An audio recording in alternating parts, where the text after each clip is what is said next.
students, today we will be studying the male reproductive organs. So let us first see what are the components of the male reproductive system. Now what we see here are the pair of male gonads, those are the testes. Each testis suspended by the spermatic cord into the respective scrotal sac. We can also see here a pair of vas deferens. What we see here is the posterior and the superior surface of the urinary bladder, and here we see a pair of seminal vesicles, and there will also be a pair of ejaculatory ducts. So these are the major components of the male reproductive system: a pair of testes, a pair of vas deferens, a pair of seminal vesicles, and a pair of ejaculatory ducts.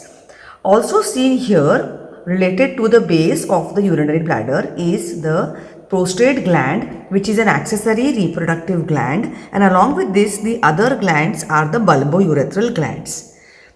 Plus what we include here are the male external genitalia, which include the penis and the scrotum. So these are all the components of the male reproductive system. Now testes are a pair of male gonads and they are components of the reproductive system. Now what we see here in the tray are the two specimens of the testes.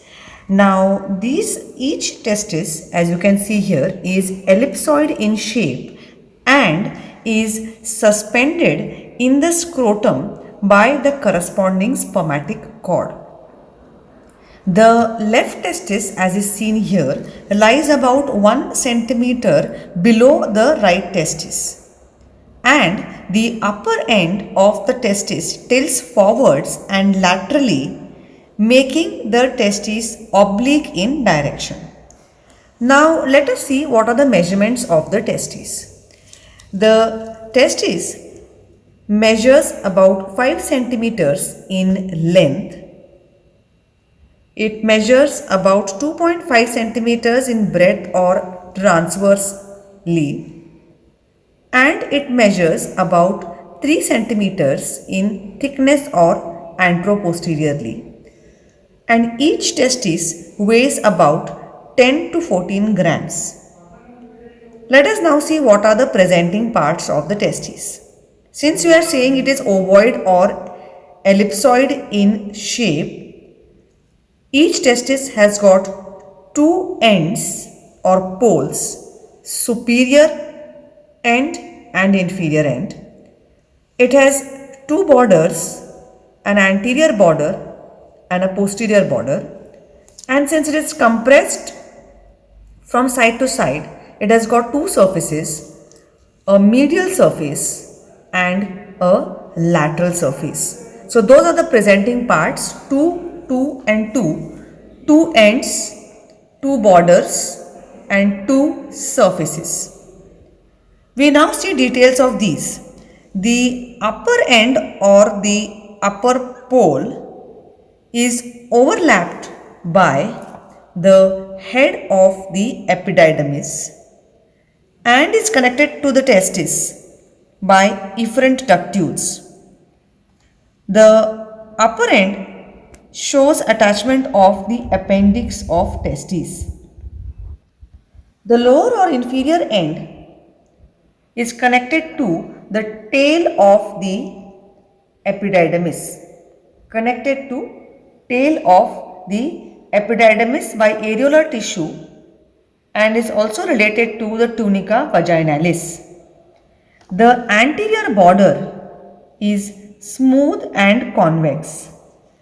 The posterior border is also convex, broad and flat.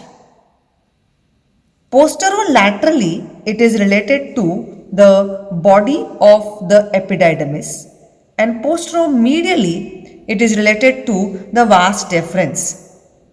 Spermatic cord is attached to the upper part of the posterior border of the testes. Now we go on to see the two surfaces. The medial surface of the testis is smooth and convex. The lateral surface is convex, smooth and overlapped posteriorly by the epididymis. Epididymis here is separated from the testes by a semilunar recess, and this recess is nothing but the sinus of epididymis. This is what helps us to differentiate the lateral surface from the medial surface.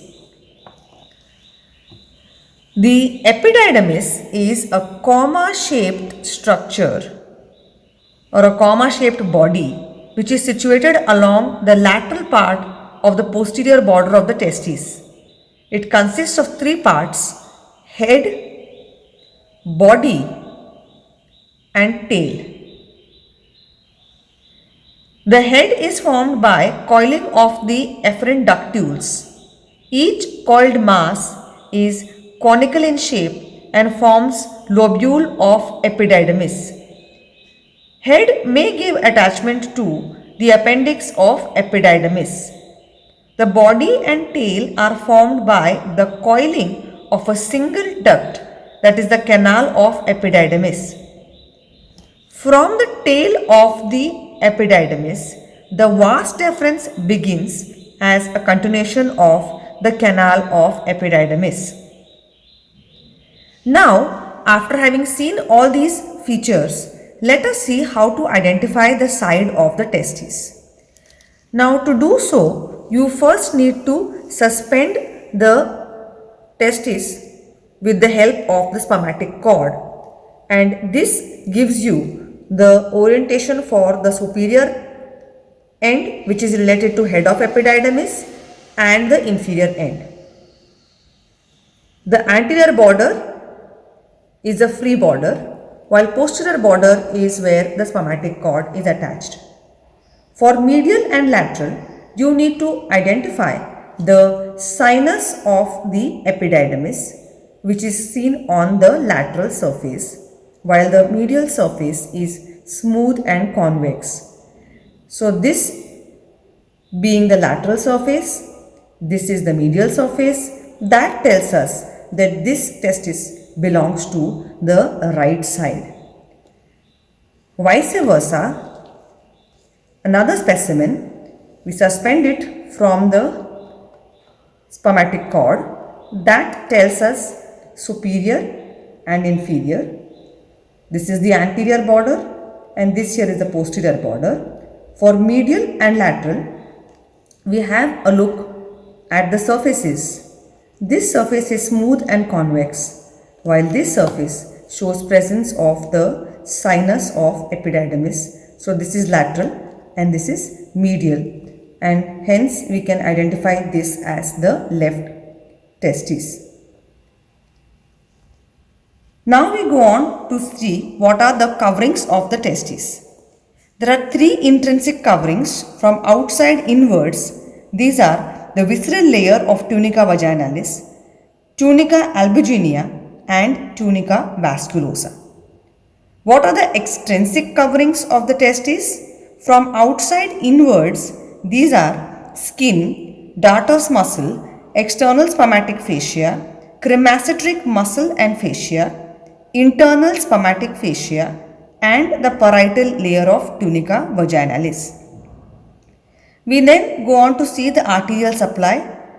This is done by the testicular artery, which is a direct branch of the abdominal aorta. The testis may also be supplied by artery to vas deferens, branches of superior or inferior vesical artery, cremacetric artery or branch of inferior epigastric artery. The venous drainage of the testis is done by 15 to 20 veins which emerge from the posterior border of the testis and epididymis, unite to form the pampaniform plexus of veins. At the superficial inguinal ring, this plexus unites to form 4 veins.